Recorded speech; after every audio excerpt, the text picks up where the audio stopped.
आपको डराऊंगा। જો બોલો, અવાજ આવે છે પણ કોઈ દેખાતું તો નથી.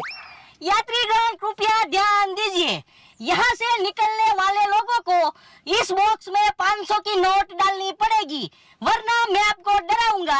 હે, અવાજ તો બોક્સ માંથી જ આવે છે. હે, જો બોલો તમે છો? हाँ હું તો બી ગયો.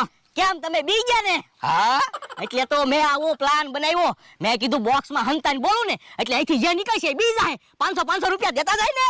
હવે એમ કોઈ 500 રૂપિયા નો આપે. 500 રૂપિયા જોતા હોય ને તો કે કામે વયા જાવ. પણ કામ થવું જોવે ને. જો બોલો, શરીર તો 15 દીપડા ધરાઈ જાય એવું છે અને પાછા કે કામ નથી થતું. એ શરીર છે ને એટલે તો કામ નથી થતું. તો પણ કુસ્તીમાં વયા જાવ. ના રે ના, કુસ્તીમાં તો મને બીક લાગે. કોઈ કાટી ગયું હોય તો. હા, ઈ હાસુ. તો પછી પૈસા જોતા હોય ને તો કાક રમત વિચારો. પણ કાંઈ મગજમાં રમત